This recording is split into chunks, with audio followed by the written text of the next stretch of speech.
32절부터 45절 말씀을 통해서 좋은 제자가 됩시다라는 제목으로 함께 은혜의 말씀을 나누겠습니다. 우리에게는 많은 호칭이 있습니다. 하나님의 백성, 하나님의 자녀, 그리고 증인, 그리고 성도, 이렇게 이에도 많은 호칭이 있습니다. 그리고 예수님의 제자로도 불립니다. 기독교에선 제자란 예수님의 가르침을 받아 그의 뒤를 따르는 사람이라고 정의합니다. 옆에 분하고 서로 인사하시겠습니다. 제자란 예수님의 가르침을 받아 그의 뒤를 따르는 사람입니다. 시작. 제자란 예수님의 가르침을 받아 그의 뒤를 따르는 사람입니다. 오늘 본문은 세 단락으로 나누어졌는데 32절에서부터 34절까지는 죽음을 예고하시는 예수님, 그리고 35절에서부터 40절까지는 예수님의 좌우편을 구하는 제자들, 그리고 41절부터 45절까지는 섬김을 명하시는 예수님에 대하여 말씀하고 있습니다. 오늘 예수님께서는 예루살렘으로 올라가십니다. 예수님께서 많은 여행을 어디 집에 머무실 때도 있지만 예수님께서 주로 하시는 일들은 이렇게 다니시면서 복음을 전하시고 이 마을도 가자, 내가 거기서도 복음을 증거하리니, 그러시면서 이 마을 저 마을로 다니시면서 하나님의 복음을 증거하셨습니다. 예루살렘으로 올라갈 때 이번이 처음이 아니었습니다.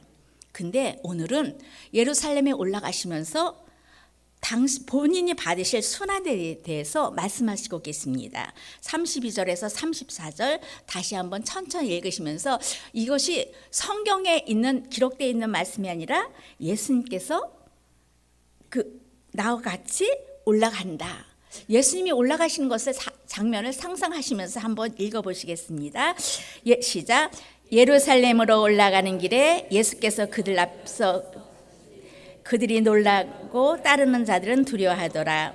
이에 다시 12 제자를 데리시고 자기가 당할 일을 말씀하여 이르시되, 보라, 우리가 예루살렘으로 올라가노니 인자가 대제사장들과 서기관들에게 넘겨지매 그들이 죽이기로 결의하고 이방인들에게 넘겨주겠고 그들은 능욕하며 침뱉으며 채찍질하고 죽일 것이나 그는 3일 만에 살아나리라 하시니라. 이것은 아까도 말씀드렸지만 예수님께서 자신이 받으실 순환에 대해서 세 번째로 말씀하시는 것입니다. 8장 31절에도 비슷하게 내가 많은 고난을 받고 장로들과 대제사장들과 서기관들에게 버림받아 죽음을 당하고 3일 만에 살아나야 할 것을 제자들에게 말씀하시고, 그 다음에 두 번째는 또 9장 31절, 똑같은 31절입니다. 9장 31절에 사람들의 손에 넘겨져 죽임을 당하고 죽은 지 3일 만에 살아나리라, 그렇게 말씀하셨습니다. 그리고 오늘 세 번째로 말씀하신 것입니다. 얼마 전 이렇게 선교사의 삶을 살기로 한 그런 분과 이야기를 나눴습니다. 그 분은 남편하고 젊었을 때부터, 아주 오래했을 때부터 우리가 직장에서 퇴직하면 해외 나가서 복음을 전하면서 살짝 그렇게 이렇게 약속하고 매일 그렇게 이제 꿈을 꿨답니다. 근데 젊어서는 아직 퇴직할 날이 너무 멀리 있으니까 그냥 그것이 실감이 안 났답니다. 근데 이제 퇴직할 날이 얼마 안 남았답니다. 그러니까 그때는 젊어서는 그때가 아주 오래 뒤에 일일 거라고 그래서 실감도 안 내고 걱정도 안 되고 기대도 안 되는데 이제는 가까이 오니까 지금 와서 실감되고 한편으로는 걱정되고 한편으로는 아마 흥분되겠죠.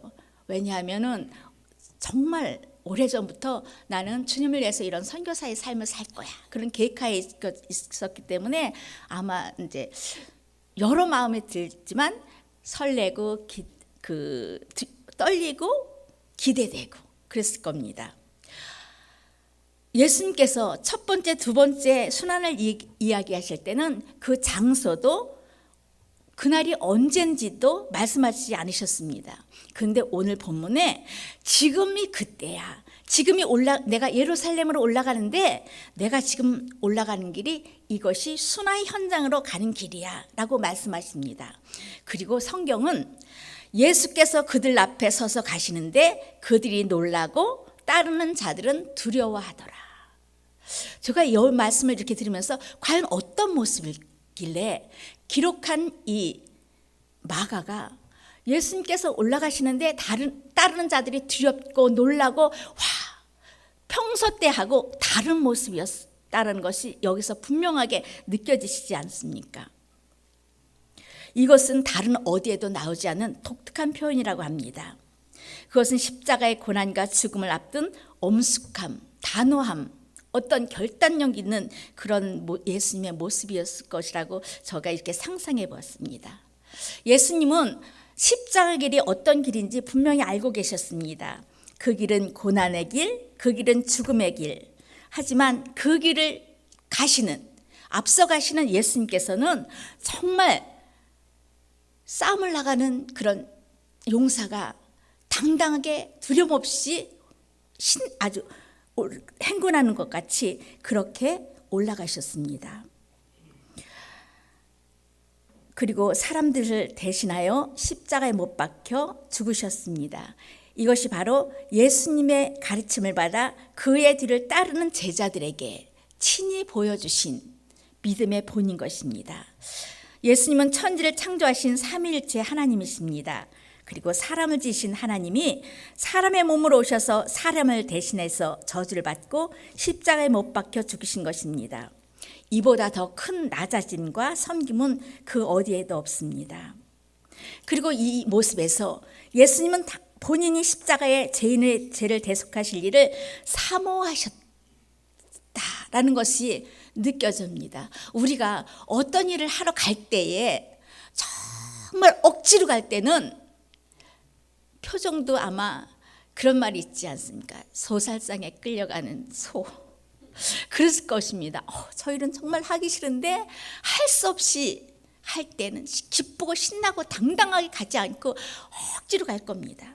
그런데 이렇게 예수님께서 예루살렘으로 올라가시는 모습 속에서 예수님께서는 그 죽음을 우리를 위해서 대속하신 그 십자가의 죽음을 너무나 기뻐하셨구나. 우리를 섬기기를 그토록 원하셨구나. 이런 것을 볼 수 있습니다.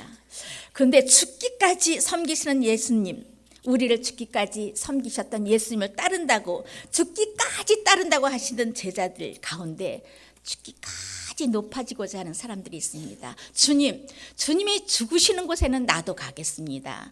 주님이 가시는 어디든지 나도 가겠습니다라고 그랬던 그 고백이 비단 베드로의 고백만이 아니었을 것입니다. 그 함께 따르던 제자들이 또 주님이 어디든 가시면 우리는 따르겠습니다. 그런데 35절에서 37절까지입니다. 천천히 읽어보겠습니다. 시작. 세베대의 아들 야고보와 요한이 주께 나와 여짜오되 선생님이여 무엇이든지 우리가 구하는 바를 우리에게 하여 주시길 원하옵나이다. 이르시되 너에게 무엇을 하여 주기를 원하느냐? 여짜오되 주의 영광 중에서 하나는 우리 우편에 하나는 좌편에 앉게 하여 주옵소서. 예수님은 자기가 당할 일들을 이야기하자 곧 재빠른 야고보와 요한이 예수님께 착 나옵니다. 예수님, 우리 소원 하나 들어주십시오. 우리 소원은 주의 영광 중에서 하나는 주의 우편에 하나는 주의 좌편에 앉는 것입니다 라고 청원합니다.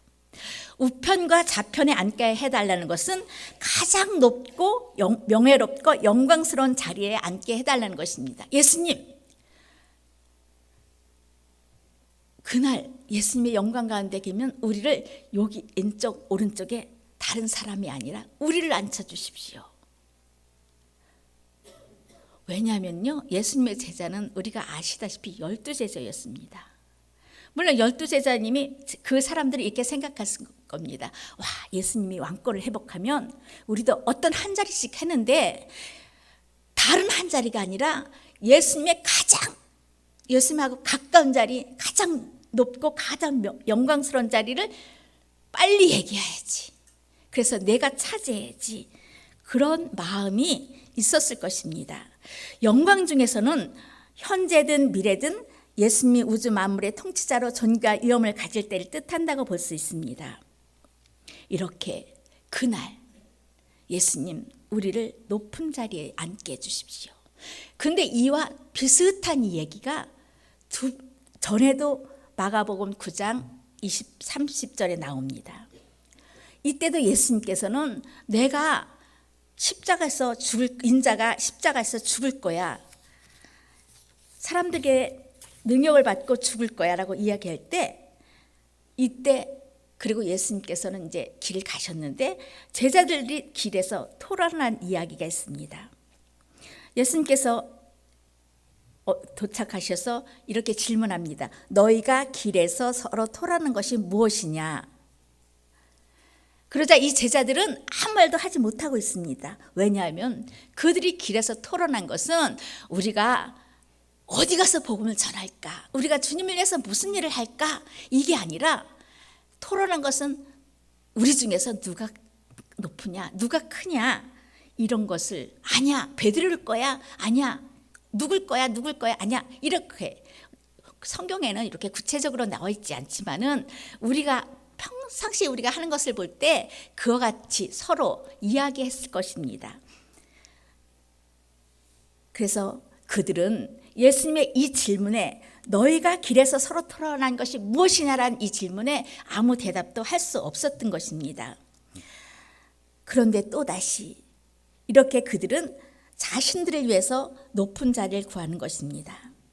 38절에 예수께서 이르시되 너희는 너희가 구하는 것을 알지 못하도다. 내가 마시는 잔을 너희가 마실 수 있으며 내가 받는 세례를 너희가 받을 수 있느냐. 이 구절의 공동 번역에는 너희가 청하는 것이, 너희가 구하는 것이 무엇인지는 알고 있느냐라고 번역하고 있습니다. 즉 하나님의 영광의 자리 좌우편이 무슨 자리인지도 모르면서 그 자리를 구하는 제자들의 영적 어리석음을 질타하고 있는 것입니다. 예수님, 여기서 예수님의 생각, 예수님의 의도와 제자들의 생각은 언제나 그리했던 것처럼 빗나가고 있음을 분명하게 드러내고 있습니다. 그 이유는 예수님의 관심은 예루살렘 입성과 함께 당하는 순환과 죽음에 있었고, 야고보와 요한은 관심은 지상의 왕권이든 어디든 나의 영광에만 있었기 때문입니다.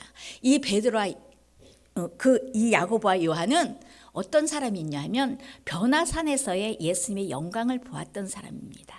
예수님께서 변화산에 올라가실 때에 베드로와 야고보와 요한을 데리시고 올라가셨습니다. 어쨌든 베드로와 야고보와 요한은 그 광경, 모세와 엘리야가 나타나서 예수님과 이야기하는 그 영광스러운 장면도 보았기 때문에 예수님께서 이 세상의 왕권을 회복하든 예수님께서 천상의 왕권을 회복하든 그 자리가 더 욕심났을지도 모르겠습니다. 나도 모세와 엘리야의 저 자리, 그래서 다른 사람보다 먼저 와서 우리가 지금 이야기하지 않으면 아마 베드로가 그 자리를 차지했지도 몰라. 우리 빨리 가서 예수님한테 이야기하자. 그랬을지도 모르겠습니다. 그런데 그들을 보며 화를 내는 사람들이 있었습니다. 이 사람들은 누구냐면 10 제자가 듣고 야고보와 요한에 대하여 화를 내거늘. 이것은 야고보와 요한을 제한 10 제자들도 똑같이 그 두 사람의 이야기를 듣고 분내는 것을 보면 본인들도 우리도 그 자리, 정말 영광스러운 그 자리, 예수님의 좌우 자리를 원했기 때문이었을 것입니다. 이처럼 예수님을 구원하기 위해서 죽기까지 낮아지시려는 예수님 앞에서 다른 사람들보다도 서로 네가 잘났니, 내가 잘났니, 네가 높은 자리에 올라야 되니, 내가 높은 자리에 올라오니, 이러고 서로 싸우고 서로 토론하고, 그것도 모자라서 예수님 앞에 미리 먼저 와서 예수님 그 자리에 다른 사람 주지 마시고 우리를 주셔야 합니다. 이렇게 하는 그 제자들 앞에서 예수님을 가르침을 따르려는 모습은 조금 더 찾아볼 수 없습니다. 예수님의 12제자 중 그 누구도 어느 누구도 예수님이 말씀하신 고난의 참뜻을 이해하지 못하고 있는 것입니다. 그러자 예수님은 그들을 다시 불러다가 또다시 선생님으로서 그들에게 섬김에 대하여 가르쳐 주십니다. 42절부터 44절입니다. 시작. 예수께서 불러다가 이방인의 집권자들이 그들 임의로 주관하고 그 고관들이 그들에게 권세를 부리는 줄을 너희가 알거니와 너희 중에는 그렇지 않을지니 너희 중에 누구든지 크고자 하는 자는 너희를 섬기는 자가 되고 너희 중에 누구든지 으뜸이 되고자 하는 자는 모든 사람의 종이 되어야 하리라. 인자가 온 것은 섬김을 받으려 함이 아니라 도리어 섬기려 하고 자기 목숨을 많은 사람의 대속물로 주려 함이니라. 아멘 아멘. 예수님은 내가 온 것은 섬김을 받으려 함이 아니야. 내가 온 것은 섬김을 받으려 함이 아니라 도리어 섬기려 하고 나의 목숨을 많은 사람의 대속물로 주려 함이야. 이렇게 말씀하십니다. 예수님은 세상의 집권자와 예수님의 제자들, 즉 영적 지도자들의 다름을 이야기해주고 있습니다. 세상의 집권자들은 권력을 얻으려고 하고 그 권력을 이용해서 백성을 압제하지만 하나님의 나라 지도자는 모든 사람의 종이 되어 섬기는 자가 되어야 한다고 분명하게 말씀하시는 것입니다. 우리는 예수님의 제자들입니다. 예수님의 제자란 예수님의 가르침을 받아 그의 뒤를 따르는 사람이라고 말씀드렸습니다. 그러므로 예수님의 제자는 예수님의 걸어가신 십자가의 길을 따라 가야 합니다. 제자는 선생님과 스승과 운명을 같이 하며 스승이 걸어간 그 길을 따라가야 합니다. 예수님이 십자가의 길이 고난의 길이요 죽음의 길임을 알고 계셨고 씀에도 회피하지 않으셨습니다. 때로는 우리는 교회에서 하나님의 공동체 안에서 내가 하고 싶은 것만 하려고 할 때가 있습니다. 그래서 어떤 일을 시키면 싫어요, 힘들어요, 시간 없어요, 저 사람과 맞지 않아요 등등 여러 가지 이유와 핑계를 대면서 순종하지 못할 때가 있습니다. 그래서 마땅히 내가 해야 할 일을 회피할 때가 있습니다. 예수님께서 십자가를 지시며 예루살렘으로 올라가시면서 어떻게 올라가셨다고 말씀드렸습니까? 당당히 신나서. 그러니까 거기 신나서라는 게 표현은 안 됐지만 예수님이 정말 아주 정말 수동적으로 끌려가는 것이 아니라 능정적으로 앞서 가시면서 예루살렘으로 올라가셨습니다. 우리에도 십자가 한번 생각해 보십시오. 예수님께서 그 십자가를 앞에 두고 하나님께 아버지시여 만일 할 수만 있으시면 이 잔을 옮겨주십시오. 그렇게 땀이 핏방울이 되도록 기도하셨습니다. 예수님도 이 길이 얼마나 힘들고 얼마나 고통인 길인가 아시면서도 정말 당당하게 그 길을 걸어가셨습니다. 우리가 때로는 너무 힘들 때가 있습니다. 때로는 하기 싫을 때가 있습니다. 하지만 그때마다 예수님의 이 모습, 십자가를 지시러 예루살렘 올라가시는 이 모습을 생각할 때 우리도 예수님이 그랬지. 우리는 제자야. 우리가 싫어도 우리가 힘들어도 우리가 할 수 없을 것 같아도 제자이기 때문에 예수님의 그 길을 따라야 돼. 예수님의 모습을 한 번만 생각해 봅시다. 예수님을 따르는 제자는 두 번째는 예수님께 집중해야 합니다. 예수님이 십자가 죽음을 말씀하실 때, 천국의 일을 말씀하실 때 제자들은 육적의 일, 세상에서의 자기의 유익에만 관심을 두었습니다.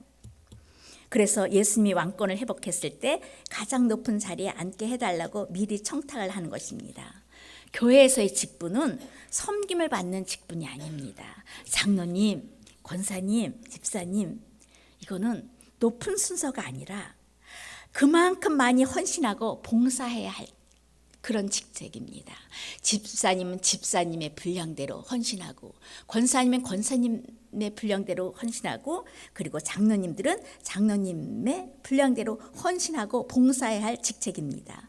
그 일을 감당하셨기 때문에, 그리고 지금도 감당하시기 있기 때문에 또한 교회가 그분들을 존경해드리고 높여드리는 것입니다. 이것이 자신의 욕심으로 야고보와 요한처럼 다른 사람들처럼 높아지려는 자는 하나님 나라에 합당치 않습니다. 고난과 죽음을 통해 자신의 모든 권력을 포기하는 것, 이것이 바로 예수님이 가르쳐 주신 제자도입니다.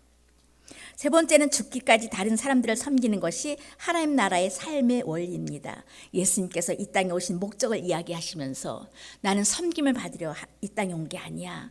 도리어 섬기러 이 땅에 왔어. 그리고 나의 목숨을 많은 사람의 대성물로 주려 함이야. 이렇게 말씀하시는 것입니다. 제자란 예수님의 가르침을 받아 그의 뒤를 따르는 사람입니다. 예수님의 가르침을 받아 그의 뒤를 따르려면 예수님을 알아야 합니다. 예수님을 알려면 우리가 너무나 잘 알고 계시듯이 하나님의 말씀을 늘 가까이 하고 바르게 깨달아야 합니다. 예수님의 제자들은 예수님을 3년 반 동안이나 따라다녔습니다. 예수님이 하신 기적의 모든 현장에 그들이 있었습니다. 죽은 자도 살리실 때도, 병든 자를 고치실 때도, 물이 변하여 포도주가 되었던 현장에도 그들은 거기에 있었습니다.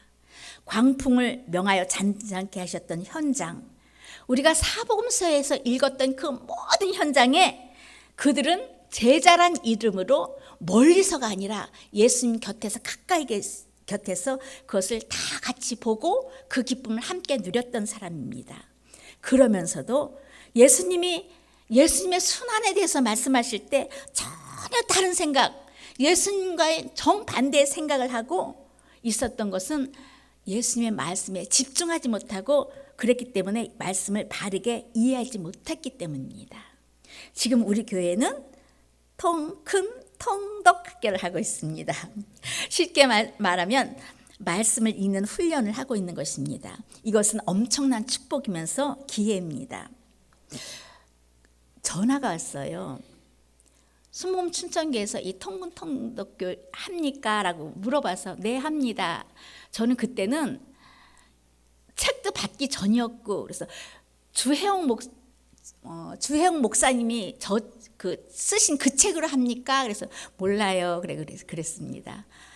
그래서 그러니까 교회 사람들만 합니까? 아니면 밖에 사람들도 합니까? 그래서 일단은 교회 사람으로 하는 것으로 알고 있습니다라고 이야기했는데 그분은 밖에 있는 사람, 그러니까 우리 교회 아닌 밖에 있는 사람이었습니다. 이 소문이 나서 그분은 나도 이 큰 통독 학교에 이 훈련을 하고 싶은데 그래서 문의했던 것 같습니다. 그래서 이제 어떤 일을 진행할 때 이렇게 준비하시는 분들을 하고 전화 받는 저하고 이렇게 제가 모르는 상황이 참 많습니다. 그래서 이런 일을 전화를 받을 때는 그때는 누가 이 저자가 누군지 전혀 알지 못했고 또 밖에서 들어올 수도 있는지 그것도 알 수 없어서 그래서 그렇게 이제 말씀을 드렸는데 어쨌든 우리는 엄청난 기회, 다른 사람들이 이렇게 나도 하고 싶어 이런 기회를 누리고 있는 것입니다. 말씀을 읽는 자만이 하나님을 알게 되고 깨닫게 됩니다. 말씀을 깨닫는 자만이 하나님의 뜻대로 기도할 수 있고 하나님께 순종할 수가 있는 것입니다. 그렇게 될 때 개인이 회복될 수 있고 회복된 개인이 기도할 때 가정이, 교회가, 나라가 회복되는 것입니다. 그리고 이 시대적 사명도 감당할 수가 있습니다. 제가 제게 적용하여 경계하는 말씀이 있습니다. 신학적으로 이것이 맞다 그르다 이거는 제가 어떻게 논할 게 아니고 제가 저 자신에 적용하는 말씀입니다. 창세기 보면 하나님이 천지를 창조하시고 사람을 지으셨습니다. 그리고 명하신 말씀이 있습니다. 창세기 2장 16절에서 17절 말씀입니다. 띄워주실 수 있으면 띄워주시고요. 창세기 2장 16절에서 17장. 네, 시작. 여호와 하나님이 그 사람에게 명하여 이르시되 동산 각종 나무의 열매는 내가 임으로 먹되 선악을 알게 하는 나무의 열매는 먹지 말라. 내가 먹는 날에는 반드시 죽으리라 하시니라. 그런데 결과가 어떻게 됐습니까? 성경대로 말하면 뱀이 속삭이고 있습니다. 누구에게요? 여자에게요. 뱀이 이렇게 얘기합니다. 하나님이 참으로 너에게 동산 모든 나무의 열매를 먹지 말라 하시더냐? 그러자 여자가 말합니다. 동산 나무의 열매는 우리가 먹을 수 있으나 3절 시작 3절입니다.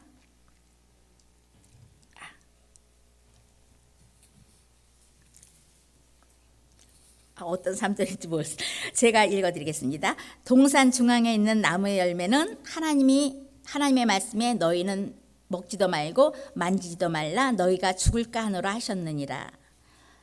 아까 언제 하나님이 만지지 말라고 하셨습니까? 죽을까 하노라가 아니라 먹는 날에는 반드시 죽으리라고 말씀하셨습니다. 근데 그 뒤의 결과는 우리가 다 알고 있습니다. 여자가 그 열매를 따먹고 남자에게도 주고 남자도 먹고 그 결과로 땅이 저주를 받고 평생에 수고하여야 그 소산을 먹을 수 있게 되고 여자는 해산하는 고통이 더해졌고 죄가 세상에 들어왔습니다. 하나님이 선악을 알게 하는 나무의 열매를 따먹지 말라고 명을 하와는 듣지 못했습니다. 이건 제가 적용하는 겁니다. 듣지 못했습니다. 왜냐하면 여호와 하나님이 그 사람에게 명하여 이렇게 기록되어 있습니다. 사람에게 명하여가 아니라 바로 그 사람에게. 히브리어로도 이것을 하나님이 아담에게 말씀하셨다 이렇게 하지 않고 하아담 이렇게 이야기합니다. 하아담은 바로 그 사람, 요 사람 이렇게 이야기하는 것입니다. 그러니까 제가 적용하는 것은 하나님께서 이 선악을 알게 하는 나무의 열매를 따먹지 말라 했을 때 하와는 거기 없었습니다. 그럼 하와는 누구에게서 들었을까요? 남편 아담에서 들었을 것입니다. 아담, 여보라 그럴게요. 여보, 정말 여기 있는 열매 우리 다 따먹을 수 있어? 그러자 남편이 말했습니다. 응. 그런데 저 나무 열매는 하나님이 먹지 말라고 하셨어. 왜? 그 열매를 먹으면 죽는데 반드시 죽으리라. 너희가 저 열매를 먹으면 반드시 죽으라다가 죽는데가로 바뀌었고요. 죽는데가 하와에게 와서 죽을까 하노라로 변한 것은 아닐까요? 우리가 하와처럼 사단의 유혹에 빠지지 않으려면 말씀을 왜곡하지 않으려면 직접 그 말씀을 들어야 합니다. 하와가 만약에 하나님이 저 열매 먹지 마 반드시 죽어 그랬을 때 사단이 와서 깨었을 때 저 열매를 우리는 먹을 수 없어. 저 열매를 먹으면 반드시 죽어. 이렇게 이야기했을 것입니다. 반드시 죽어. 우리는 저 열매를 그래서 먹지 않아. 그랬을 때 뱀이 와서 아니야. 뱀이 과연 사단이 우리를 꼬셨을 수 있을까요? 말씀이 선포되는 그렇기 때문에 말씀이 선포되는 현장에 있어야 합니다. 목사님께서 늘 말씀하시는 은혜를 받으려면 현장에 있어야 합니다 라고 말씀하시는 이유일 것입니다. 누구를 통해서 듣는 것이 아니라 내가 직접 경험해야 합니다. 이게 지난번에 우리 부흥회를 신년 축복 부흥회를 하시지 않았습니까? 그때 축복 부흥회 성에서 그 시간 나와서 말씀을 드렸던 분들은 이렇게 말합니다.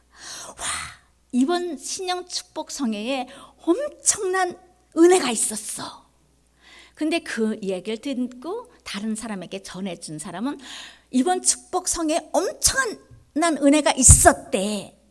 이렇게 되는 것입니다. 그렇기 때문에 우리가 이 시작된 이 성경 통독 학교 사실 시간을 정해서 성경 읽는다는 것이 이것이 지금 학교는 훈련하는 것입니다.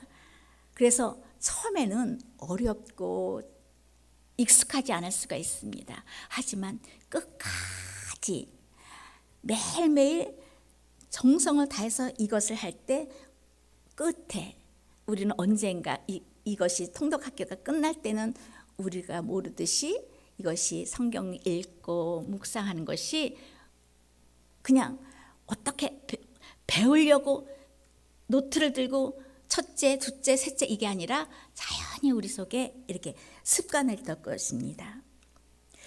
이렇게 우리는 좋은 기회, 이것을 참 제자가 될 수 있는 선영의 기회로 만들어야 합니다. 그런 저와 우리 성도 여러분 되기를 예수님의 이름으로 부탁드리겠습니다. 기도합니다. 하나님 아버지 감사합니다. 우리를 주신 말씀을 통해서 하나님과 함께 은혜의 말씀을 나눴습니다. 하나님 아버지, 우리 주님께서 우리를 위하여 이 땅에 오셔서 십자가의 길을 가실 때에 그 순환의 현장으로 올라가실 때에 당당히 올라가셨던 것처럼 하나님 아버지, 우리도 하나님께서 우리에게 맡겨주신 모든 일에 이와 같이 적극적으로 능동적으로 순종할 수 있는 하나님 저희가 될 수 있도록 아버지 하나님 도와주시옵시고, 항상 하나님의 말씀에 집중할 수 있도록 하나님 도와주시옵시고, 하나님 아버지, 내가 온 것은 섬김을 받으려 함이 아니라 도리어 섬기려 하고 나의 목숨을 많은 사람의 대속물로 주려 함이니라고 너희도 이렇게 살아라고 말씀하신 그 말씀대로 하나님 아버지, 우리도 섬기며 순종하며 하나님 아버지 말씀대로 살 수 있는 저희들 될 수 있도록 하나님 도우시길 원합니다.